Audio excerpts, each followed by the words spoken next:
Hi, everyone. Thank you very much to the Heart of Iowa Democrats for asking us to co-host tonight's roundtable with Representative Turek and CJ Petersen, disability advocate, writer, politician, and chair of the Stonewall Caucus. Tonight's American Sign Language and captions are sponsored by the Iowa Democratic Party. Just briefly, the Disability Caucus's mission is advocating fiercely on disability issues for Iowans by raising awareness, activating on policy, and giving a voice and platform to people with disabilities in the Iowa Democratic Party. Open to all Iowa Democrats that identify as disabled and their allies. You're all invited to be part of our caucus at our upcoming organization meeting on February 28th, 7 p.m. over Zoom. And the link I'm going to put in the chat here. Sorry, I'm momentarily finding the chat.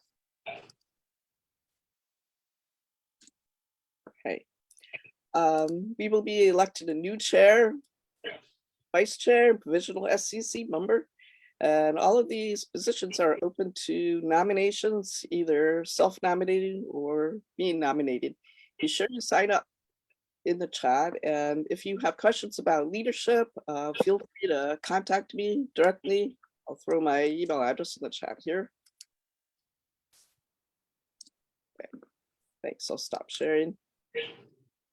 Also wanted to, kind of say this is probably one of my last appearances as the Disability Caucus chair, and I feel extremely grateful to have had this opportunity for 2 terms to advocate and activate for this constituency, both within and without the Iowa Democratic Party. Since people with disabilities, whether invisible or visible, make up a whopping 24% of the population, I think we can make significant progress if we come together and make our voices heard. I don't know about you, but I was really encouraged by the wins last week, as our gender identities were protected strongly by Iowans making their voices heard. I wish the fight were over on that. I think we're in for some long haul activism needs throughout this legislation session, as there's already another bill attacking our identities. It also appears that the AEA funding changes bill will undergo significant changes in the Senate committee or not move forward at all, like in the House. Thank you to everyone that spoke up on those issues. Kids with disabilities do need to be served better in Iowa. The answer is improvement, not deconstruction of the AEA. Iowa schools have been failing the U.S. Department of Education standards and special education implementation for 7 straight years. And something does need to be done, but it is more funding all around for education and supports, not less. It would be amazing to take this kind of energy that we saw last week and apply it to the legislation we'll be talking about tonight with Representative Josh Turek and advocate and politician CJ Petersen. I will be sharing later how you can help amplify and add your power to this community that cares about this community that cares about the diverse population of the disabled in Iowa. You will get a chance to sign up for Representative Turek's newsletter and the Disability Caucus's action alerts, which will focus on breaking opportunities to engage in holding our officials accountable to the people of Iowa. I would like to introduce Representative Josh Turek now, who is the first visibly disabled elected representative in Iowa legislature. He is also one of 3 candidates endorsed by the Disability Caucus to win their elections. By his presence alone, he gives us all representation and shows the Capitol and its power also belong to us. I mean, all of us, because if we work on civil rights and accessibility for those with disabilities, we are investing in every one of us who may become disabled at any time, and all of our children's futures. Representative Turek, my first question, how did last week go? We know that you introduced your study bill, Work Without Worry, which would allow people on Medicaid to earn a living wage and still keep their insurance benefits.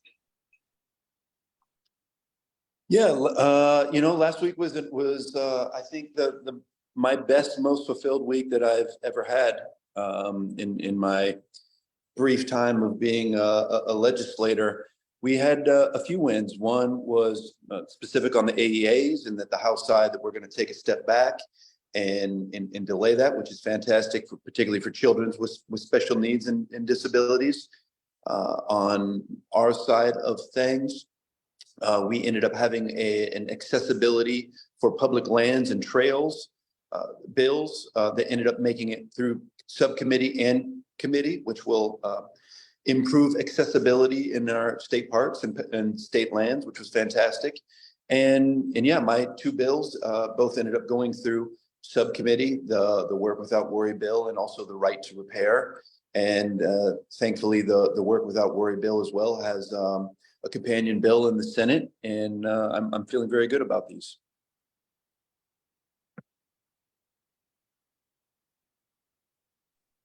Thanks so much.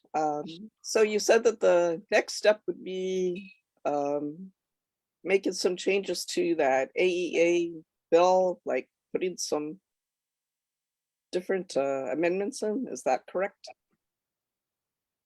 I'm not exactly sure where the AEA bill is ultimately going to land. I think what we're all hopeful for, truthfully, is that what comes out of it is a study bill, and that we take an entire year, we study the AEAs, we look at any areas of inefficiencies and areas that can be improved, and that we go about this with surgically and make changes, as opposed to initially with the governor's bill. It was just going to be a sledgehammer and just completely defund and do away with the AEAs.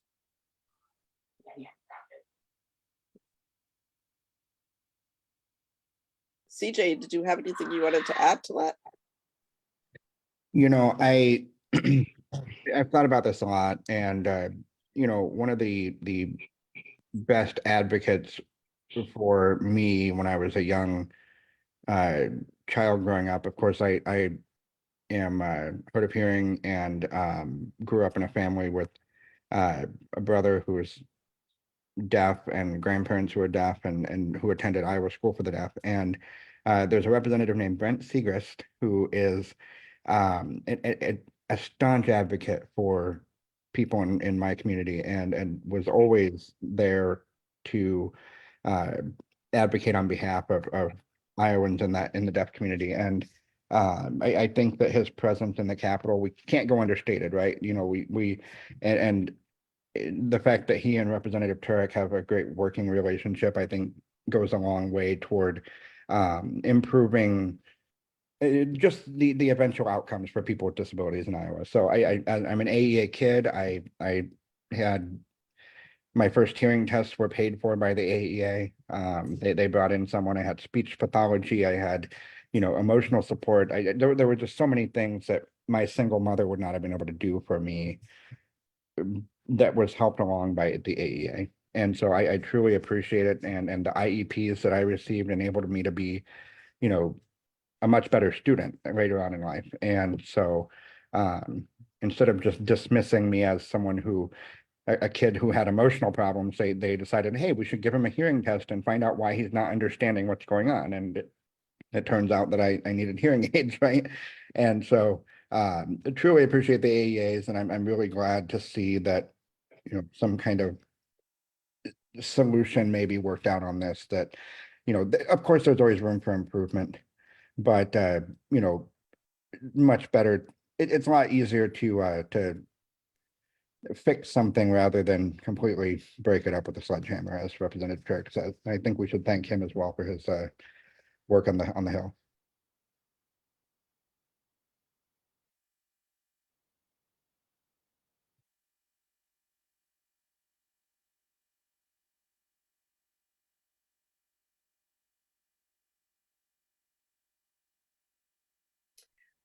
Thank you so much, CJ, for sharing how the AEA helped you so much. I actually graduated from college in 1990, so I just missed the boat on that. But as a person also with the hearing loss, I was kind of dependent on books and very kind teachers that I had. But I'd like to move on to another question for Representative Turek, which centers on one of the bills that is for eliminating the home and community-based services waiting list. This is a favorite topic among many people with disabilities because it is one of the most difficult things to do is wait for services that you are actually qualified for and deserve from our state. In our caucus, we have a member who has a traumatic brain injury that causes serious speech and writing difficulties and seizures. He's been on the waiting list for 11 years. He told me he would like to get out more and do things since he doesn't have a car due to the seizures. He's a young person with the drive to overcome challenges, but our state of Iowa can't help him because of the backlog of the waiver list. He needs transportation access, and he also needs a monitor with an emergency alert connection, which is a specific one, not just any one that you might be able to buy. That will connect him if he has a seizure and falls, and the emergency services will be alerted for him. He lives alone. And he also needs more services related to his disability. And I think it's completely intolerable that our governor is bragging about the surplus of funds that we have while people are going without these services that are entitled to for years and years. I'm pretty sure plenty would agree. So I'd like to find out, what is the progress on this bill, which is sponsored by Representative Turek, as well as our other Disability Caucus endorsees, Megan Shordivas and Eleanor Levin? Sure. Before I begin on that, I do want to say one thing. I want to thank you, Julie. I know that your time with the Disability Caucus chair is coming to an end, and I want to thank you for all of the work that you have done over these 2 terms, and it's been really meaningful, and we're all better off for having someone like you in that position. So thank you. As for this bill, I will say that it's an incredible moment, honestly. As bad as things are seeming as they're going, it also is an incredible moment. One of our primary platforms, so for the Democrats, we're running a platform called People Over Politics, and we have 4 main positions in there, and one of them is raising the minimum wage and a variety of other issues. And one of the 4 main positions, and we had a press conference on it, was about doing away with the elimination of the HCBS waiver system. So it is amazing now that for one of the first times, issues related to individuals with disabilities is getting this kind of attention, and we've got every single member of our caucus that is completely signed on to this bill and in complete support of doing away with this. This is probably, there were 2 issues that honestly got me interested in running, and the issues that I'm constantly hearing about the most. I think the first is the raising of the income and asset limits for individuals that want to work and the changing of the MEPD program. And then the second is this incredibly long waiting list. Where we sit with it today is that we have 36 Democrat sponsors with it, both in the House and the Senate's primary Democrat platform. The issue is that it will cost the state $69 million to do away with this waiting list. That's a lot of money. The reality is that right now we have over $1 billion sitting there in ARPA, the American Rescue Plan, the COVID funding, that we could put towards this to do away with this waiting list. Just in the time that I've gotten elected, when I first got elected, we had 19,000 individuals on there. Now we're up to 21,500. We're basically adding about 1,000 individuals per year, but I realize I'm preaching to the choir on individuals on this. We all recognize the problem that we have put the solution out there, and look, to a large degree, what we need is we need more advocacy. We need more awareness. We have seen on the AEAs, the reason why we were able to slow down that AEA bill is because of the amount of outreach from individuals. And so as much as we can get disabled individuals from around the state to reach out to the majority party, because that's what's preventing this right now, is they do not want to put any state appropriation towards this, even one-time funds, because then they realize that the state will have to backfill it. So that's where it is right now. We are pushing this as hard as we can. We're trying to bring as much attention to it, but we need more individuals in Iowa to care about this and to make some noise and to advocate for this. Yes, I am very passionate about taking our messages to the Capitol and demonstrating. That's part of a little bit of my background as an artist and activist.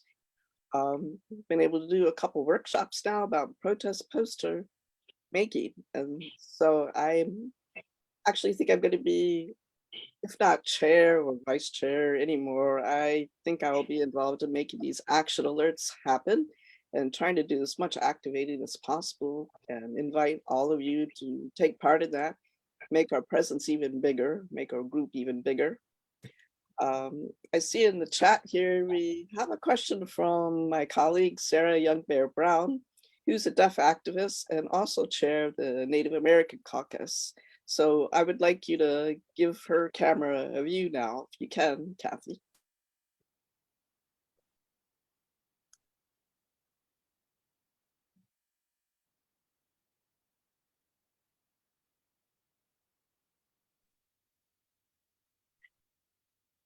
Hello, all. Thank you. Thank you, Julie. I miss everybody, working with everybody. But I'm making sure we're all together anyway. So I talked about ISD and helping ISD. I'm transferring back onto the board. What's that planning look like? Maybe we could set up something for protection, keeping the school open.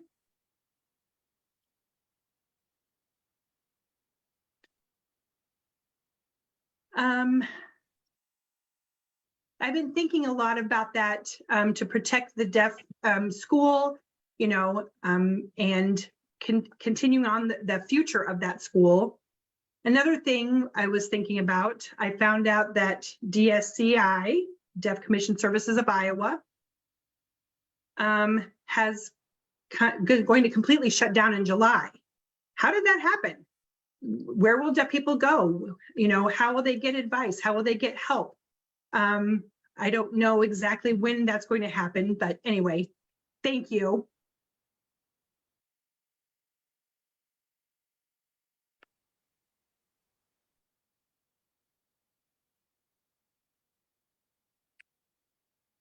Well, in terms from my end, everything that I have heard is that Iowa School for the Deaf is not in sort of any jeopardy of being closed. Those are not the conversations that I'm hearing in terms of what I'm doing to support the deaf community and to support ISD in particular.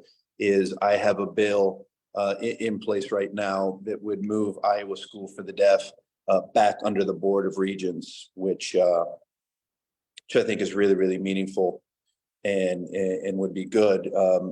Another bill along with that as well is trying to move voc rehab away from workforce development and back under the Department of Education, both of which have been written up. And I think that there's genuine interest in doing that. When we did the reorganization bill, we moved so many pieces around and a lot of it was not well thought out. And I think that the disabled population, the deaf community in particular, were largely ignored.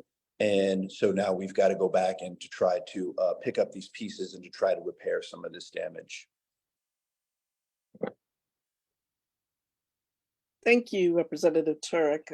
Yes, it kind of follows along with from last year's legislation that had the reorganization of so many governmental departments under Reynolds' new plan, that moving the Iowa School for the Deaf to the Department of Education, where it had already been with the Board of Regents. So this is essentially a way to move it back with the Board of Regents, and I believe then the director is chosen by the Board of Regents.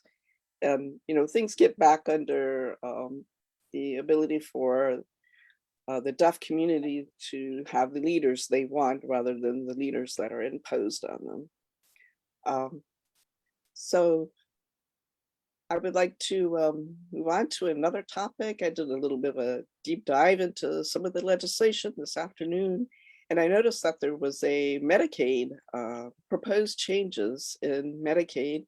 And I took a look at that bill and I saw several things that I thought may have been suggestions and amendments that came about because of the listening sessions that the Department of Health and Human Services did with people with disabilities, who said, we need things like an independent reviewer of the Medicaid's decision to cover or not cover. When there's an adverse decision where the person who's asking for something doesn't get what they need, and it was the MCO and their employees that made the decision, it would seem like that's a conflict of interest. So this bill actually has in it, it would allow independent third-party review process for Medicaid providers to review the final adverse determinations of the MCO's internal appeals processes. So that is something I've heard from many of my caucus members, is that they're frustrated with the seeming conflict of interest, where it's the insurance company making the decision essentially to deny the services without any kind of independent, verifiable, review. So I think that's a really good part of this Medicaid changes. And another one would be the enroll in or transition to a fee-for-service-based Medicaid program rather than the MCO care administration. And one more thing before I let you take off on that, it looks like we would finally get some more employees to the ombudsman program that oversees the statewide complaints from nursing facilities, which is badly needed, because there is no way those current employees can cover the entire state adequately. So what do you think on this bill, and how likely are we to get through with it? Thanks.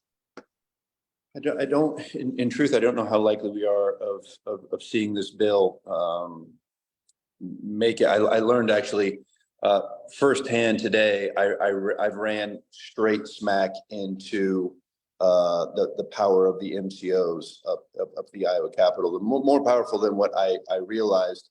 A few of my bills are to put guardrails in place on the MCOs. One would be to not allow them to deny individuals to get mobility devices after 5 years if there's no significant change in condition. As those of you that have been on here with me before, having worked in the space and lived this space, we've seen about 1,000% increase in the denial rate on wheelchairs, power wheelchairs, the denial rate from the MCOs. And the other one that I ran into on today is my right to repair bill, which currently, in order to get a wheelchair repaired through the managed care organizations, you need to go and get a face-to-face doctor's visit. And then along with that, you need a prior authorization. Many states have gone through and changed this. I got this bill through subcommittee 3-0, absolutely no pushback. Well, after meeting with the MCOs and the lobbyists over the last few days, this bill has taken on significant evolution to the point where they wanted to add a maximum cap where anything that went above that or anything below would not require prior auth, or anything above. We also talked about putting in time frames about how long they would take to actually go through and do the prior authorization. It's really been fascinating to me how much power and influence they have up there at the Capitol. Today in particular was just kind of mind blowing. I just got home, as you can see, and been in meetings in and out with them over the last 4 hours. So in that, take you guys somewhat behind the curtain on all of this is I don't have much hope in us actually putting in significant guardrails or limiting the power of the MCOs right now. So that would be my thought. I don't know if CJ wants to weigh in or anyone else on that.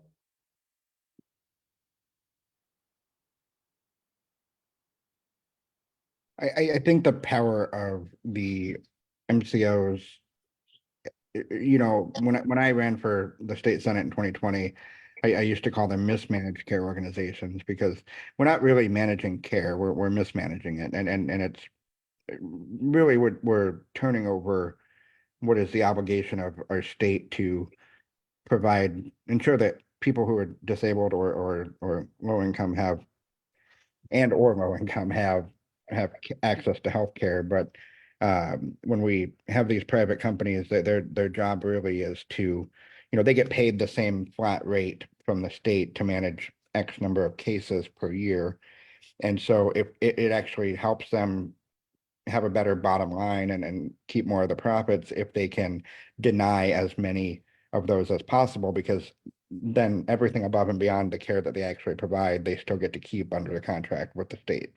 So, I mean, if you told me that I have to mow your yard 15 times throughout the summer, but it only rains twice, and so I only have to mow the yard 3 times, but I still get paid for all 15, I'm going to sign up and take that deal. I mean, it's the same thing, and it's just not right. It's not fair. It's not good stewardship of taxpayer dollars. And we want to. Our friends on the other side of the aisle talk about being fiscally conservative, but there's nothing fiscally conservative about having this private management of care. And actually, the overhead, which is the people who actually run the program and help to administer it, under public Medicaid to the state was about 4%, and under the mismanaged care organizations, it's 12% or higher. So something is getting tossed out in the wash here. And I do want to point everyone to also, just to plug, I am not speaking on behalf, I'm speaking in a personal capacity, but the state auditor, Rob Sands' office did put out a report on this, and we found a little over 800% increase in denials of care. Representative Turek, looks like it's gone up even more since that report was released. So. Yes, Auditor Rob Sands' report was incredibly transformative for people with disabilities to have something in their hands to show the data and show, especially the Iowa's Department of Health and Human Services that had listing posts on Medicaid, I think throughout the summer and fall, referred to that document a lot. And I think it is part of what really drove those new recommendations that they're working through. So yeah, that was really, really instrumental. We have any more questions in the chat that we'd like to be forwarded? If we just have a moment, I would just like to give everyone an update on where these disability bills are. And so, as I mentioned, coming out of Natural Resources, this is a bill from Representative Zabner and Representative Ginnery. This would force the DNR to provide on their website documentation of all the accessible trails and public lands and state parks on their website, along with providing in a brochure form, in a paper form, all of the areas when you enter into a state park. And then lastly, any sign would be very clear which areas were accessible. That bill has moved through committee, and so that will go to a full House vote. Another Representative David Young from the other side of the aisle, he has put forth 2 bills.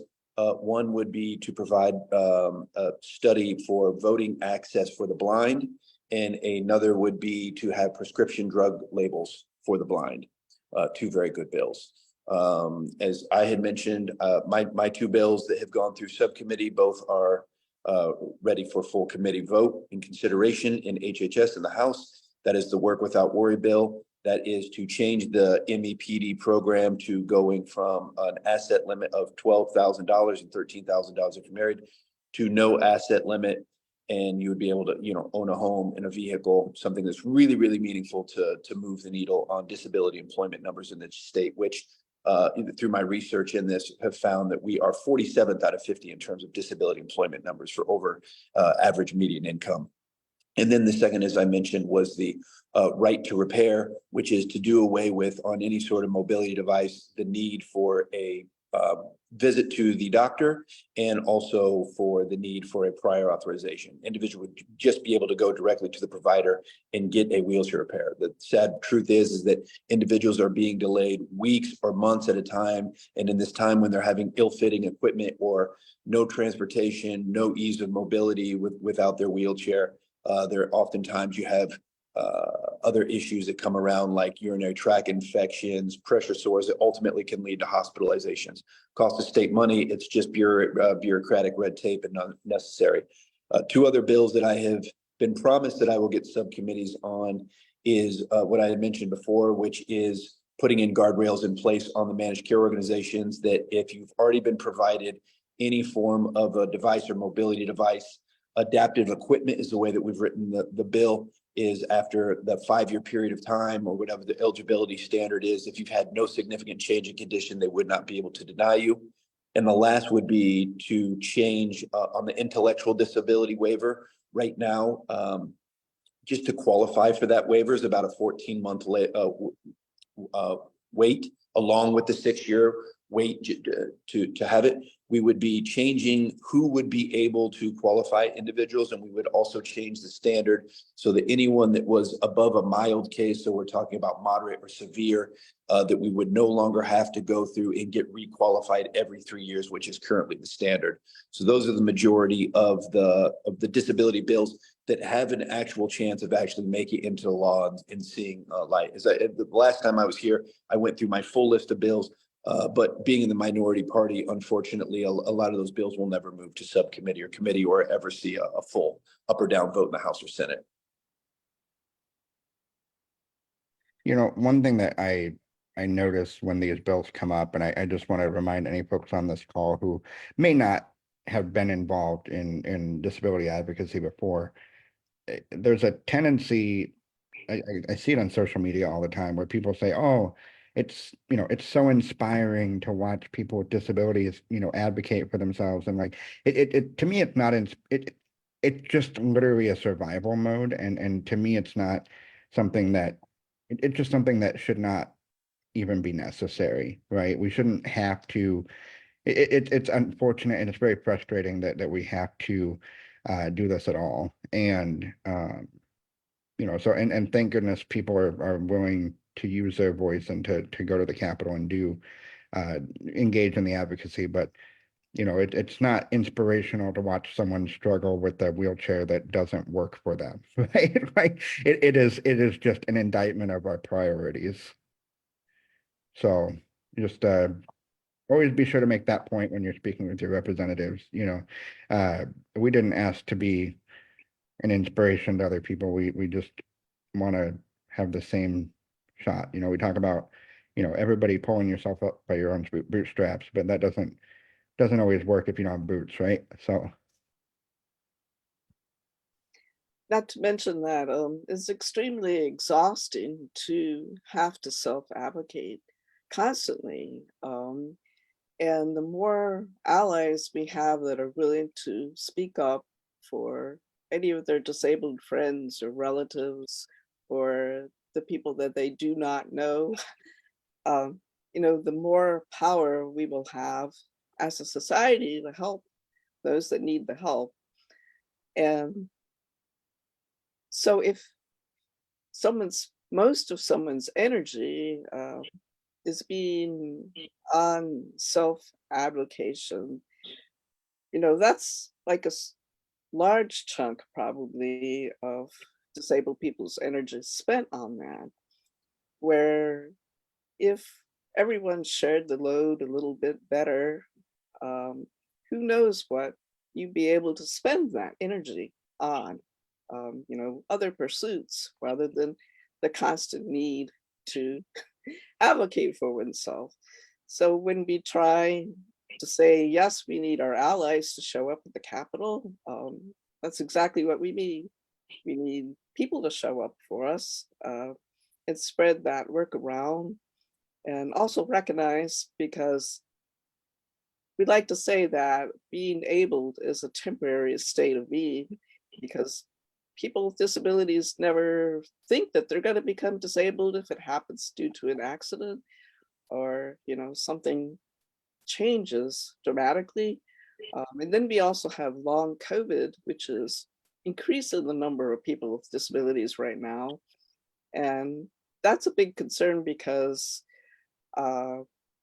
if our healthcare system is unable to keep up with all of the things that people are facing as they deal with chronic fatigue or being more susceptible to illnesses that didn't used to take us down so much, there's just a whole lot of things that our healthcare industry, I don't feel, is really prepared to deal with. But we're still in a for-profit healthcare insurance scenario. So people with disabilities right now are, I think, kind of on the leading edge of being able to speak out. For one thing, the long COVID makes up a lot of people that are kind of been discriminated against previously because they had a disability and maybe were immunocompromised, and then being able to visit your doctor's office and be protected is actually an ADA requirement. So what I'm saying is, those people who are immunocompromised or have a condition that makes them susceptible to getting long COVID or losing their life are the ones we need to protect. But also, by protecting the vulnerable, we're protecting everyone. So sorry, that was a little bit of a ramble, but I guess I feel that the fighting for our rights has always been led by the oppressed and the marginalized. And that's where we are right now. And it's important for everyone to kind of realize we need to come together on this. So thanks. Representative Turek, what is the status of the catheter legislation from last session? Was that reintroduced this session, or? Yeah, that's a great question. And to piggyback off of what Julie said, I agree completely, is that change isn't given, change must be fought for. And so it really, really is important for all of us, of, whatever 15%, 25% of us that are disabled, that we all band together and we advocate and we fight for these issues, and that we show our advocate. In terms of the catheter bill, where that sits right now, it has been reintroduced.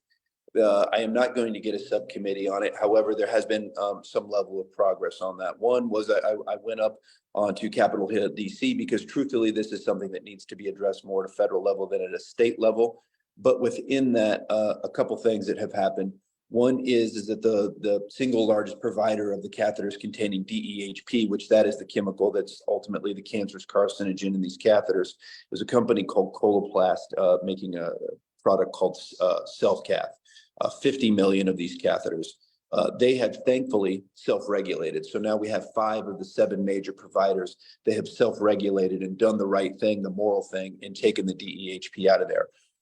Within Iowa Medicaid, now the director of Medicaid knows that the DEHP is there. They have flagged which ones contain this cancerous carcinogen.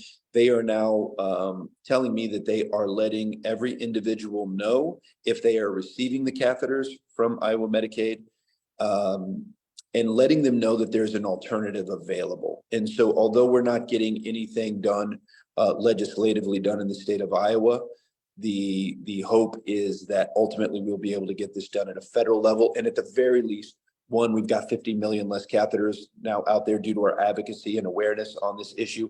And secondly, that every single individual that is using Medicaid and being provided these catheters, one, have an awareness that they're getting that, and that two, they're being aware that an alternative is out there to be provided.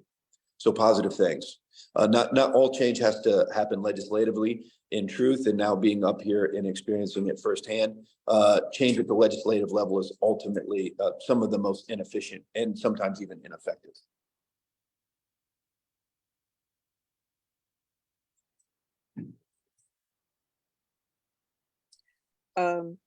There was a question coming from Richard, I believe. Richard, would you like to put your question in the chat or just ask it really quick?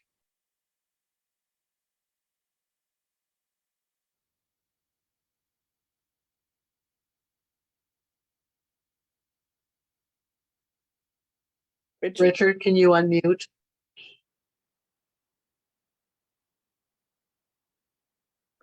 Richard, did you hear me? You have a question?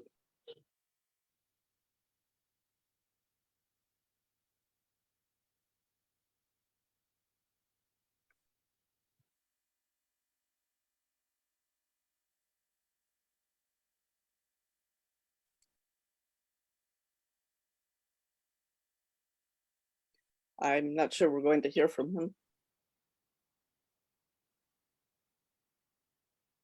Okay. I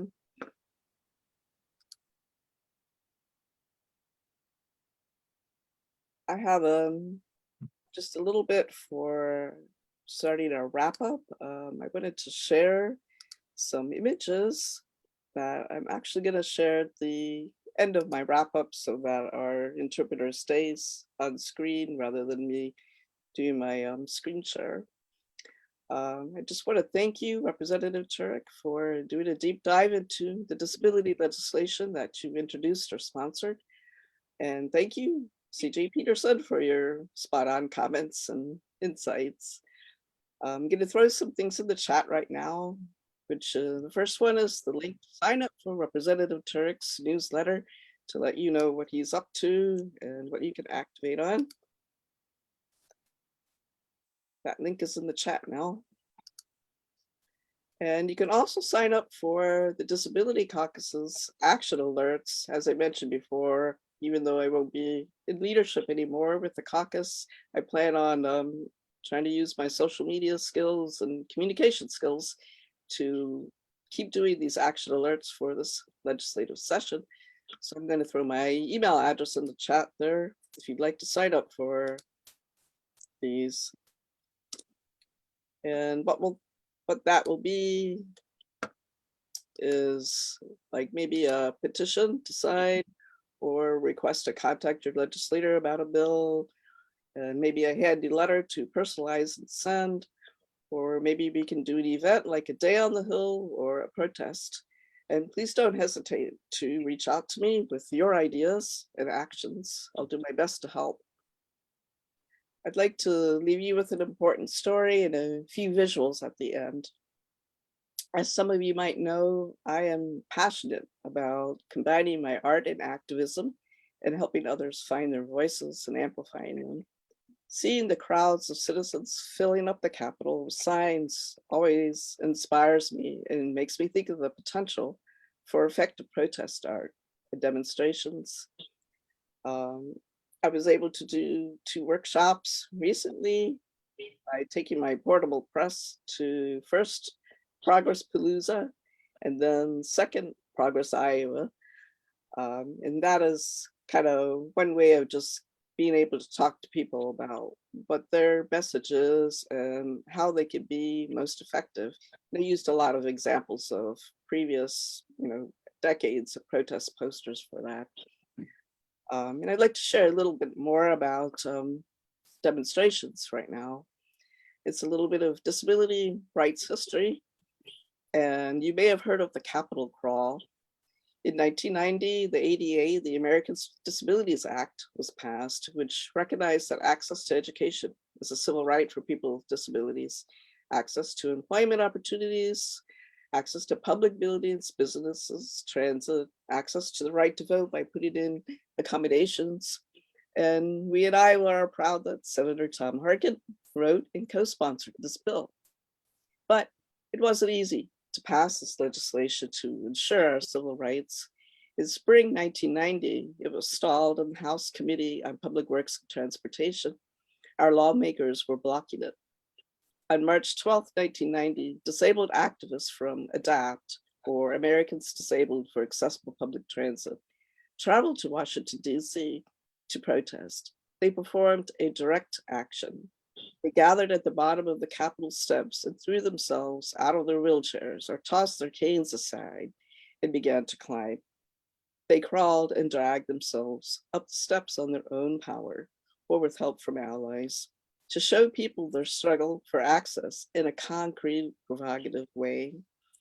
It gives me chills to think about how powerful it must have been to see that, how that message landed emotionally for those watching, how painful it might have been to see, let alone struggle up those steps very publicly. And this protest paid off. In July, the ADA was passed. Every right that we have fought for has been led by the marginalized and the oppressed. How much more powerful we would be if our allies joined us to demand fair treatment.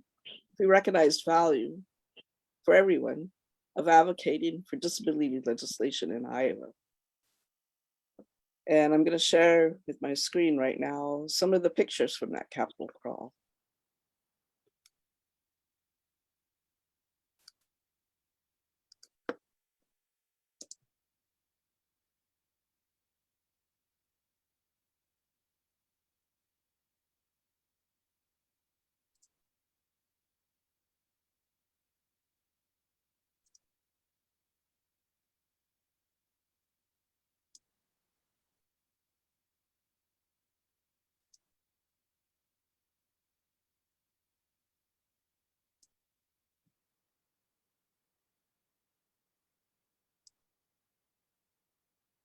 Injustice anywhere is a threat to justice everywhere. Martin Luther King.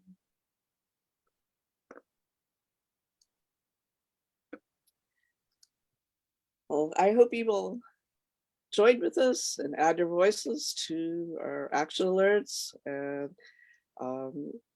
I will let you know if there's something that you can take part in. And I'm also open to any ideas that anyone has about an action they'd like to take. So thank you to everyone that came out tonight and to Representative Turek and CJ Petersen in the Heart of Iowa Democrats for hosting this. Thank you. Thank you, everyone. Thank you. Thank you, everyone.